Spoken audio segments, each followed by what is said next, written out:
Koľka vám let?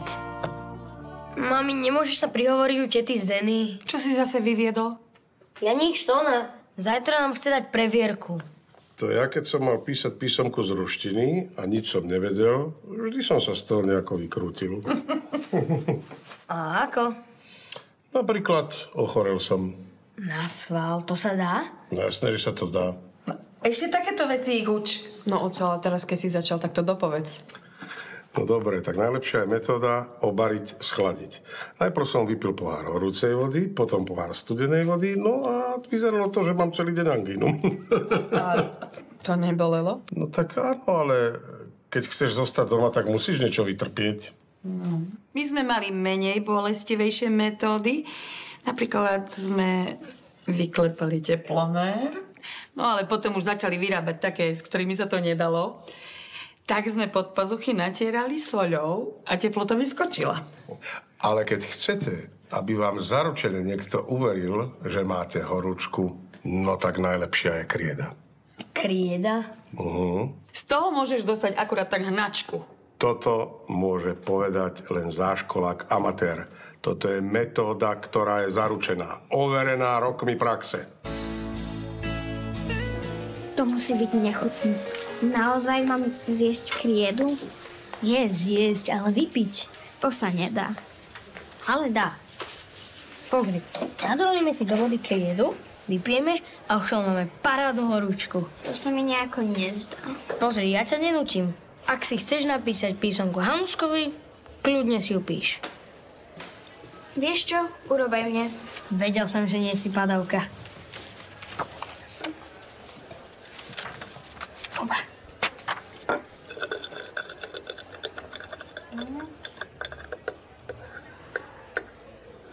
No.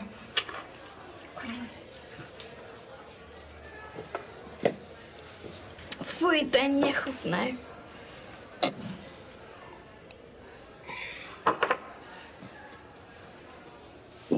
Lepšie ako Peťka z ruštiny.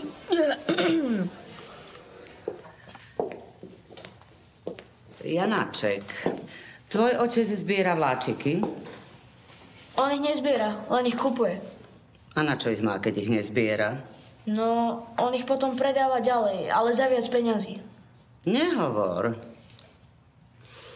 Takže, skupina A napíše 10 viet o tom, čo robí vo voľnom čase. Skupina B napíše 10 viet o tom, kam sa chystá s rodinou na prázdniny. Vilo, je ti zle? Nič. A tebe? Ja tiež nič. A nechcem vidieť, aby jedna veta mala iba 3 slová. Máte 20 minút. Začnite.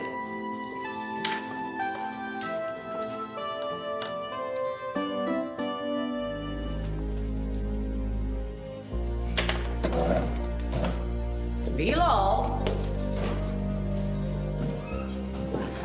Dnes sme chceli dať ten spoločný darček Táni. Jasné. Ja som aj tak akurát skončila s iskričkami, inak ozaj. Ak by si náhodou plánovala dovolenku v Rumunsku, tak na to môžeš zabudnúť, pretože evidentne rodičia iskričiek vykúpili všetky zájazdy v Československu. Nie, to ma netrápi, keďže ja plánujem prázdniny stráviť na streche. Fíha, no, tak aspoň ťa opáli. To áno. A čo vy s Igorom? Už ste sa dohodli, kam pôjdete? No, zatiaľ sme sa dohodli na tom, že sa ešte len dohodneme. Aj. Tak Igor bude chcieť niečo na obol.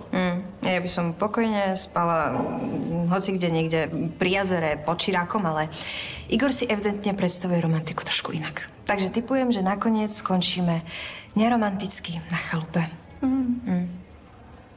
Poďme za tou Táňou. Už sa neviem dočkať, ako sa bude tváriť, keď jej dáme všetky darčeky. Len musíme nájsť Miša. No a pozri, našiel sa aj sám. Babi, treba zavolať sanitku. Malý Horvát vracia krv.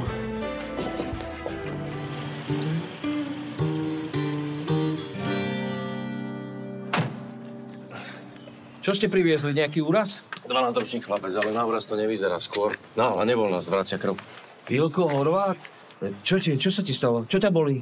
Brucho, hrozne zle. Počkaj, niečo si zjedol? Alebo si niečo vypil? Alebo spadol? Nie. Nebol to žiaden úraz, nič sa mu nestalo. Ráno bol úplne v poriadku, mali sme triednickú hodinu, potom bol na obede, aj po obede bol v poriadku. A potom až na hodine ruštiny, keď písali písomku, tak mu prišlo takto náhle zle. Písomku? No. Mali takú kontrolnú hodinu s riaditeľkou, tak možno to je aj zo stresu, pán doktor.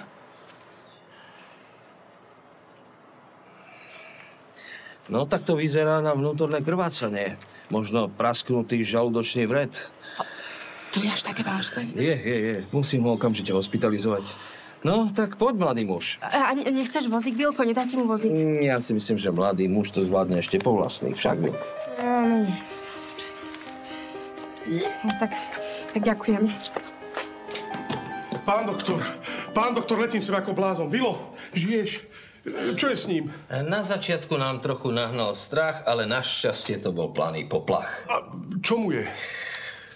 Pán Horváth, takto sa vás opýtam. Vy zvyknete obedovať v škole? Keď nie je kôprovka, tak áno, ale čo to má spoločné? Mňa porazí. Pašková ho otrávila? Nie. Pokiaľ viem, tak pani Pašková robila risotto. A k tomu risotu zvykne podávať aj zavaranú cviklu. Áno, ale čo to má spoločné s... Váš syn zapil obed koktejlom z kriedy, ktorá vyvolala vracanie. A tá cvikla zase spôsobila, že to vyzeralo ako krv. A keďže nie je lakomý, tak ponúkol aj svoju spolužiačku. Vilo, ja ťa zahluším. Ty ešte len budeš pluť krv. Ale to si mi ty poradil. Ale ty si povedal, že to bude vyzerať ako teplota, nie že sa povraciam. A to musíš po mne zopakovať každú sprostosť, ktorú ti poviem. Pán Horváth, ale konzumovať kriedu, to je nehorázna hlúposť. Kvôli takým sprostostiam potom deťom vyplachujeme žalúdky. Ale ja som mu to neradil. My sme sa len tak doma zabávali. Niekedy aj kvôli takým srandičkám to dopadne veľmi zle. Poznám hlupáka, ktorý napríklad striedal horúcu vodu so studenou. Viete, aký to je šok pre organizmus? Ja sa s mladým ešte doma porozprávam, aby ho ani len nenapadlo ulievať sa zo školy. Fajn. Hlavne teraz potrebuje pokoj na lôžku a dietu. Takže do rána mu dajte tak maximálne čierny čaj. Nebojte sa, pán doktor. Ja mu naparím takú dietu, že sa z toho nespamätá. A ty sa tiež doma na mamu. Je to tvoja chyba. Chváliť sa takými sprostosťami. Kto to kedy videl? Aby otec nabádal deti, že ako sa majú uliať zo školy. Ty si im radila tiež. To ty si hovoril o tej kriede. Veď Vilko sa mohlo aj otráviť. Nemáme do starosti, však nemáme. Teraz, keď už nie som vedúca lávodok, mi znížili aj plat. Pozri sa na to z tej lepšej stránky. Nemusíš byť za nič zodpovedná, nemusíš sa starať o zásobovanie, môžeš si v kľude chodiť do roboty a vážiť čaláty. A hanbiť sa pred zákazníkmi ako pes. Môžeš byť rada, že ťa neženú pred súd za šírenie infekčnej choroby. Mohla si skončiť ešte aj v base. Toto ani nahlas nevyslovuj. Naši by nezvonili. To bude niekto cudzí. No tak, keď neotvoríš, tak to nezistíme.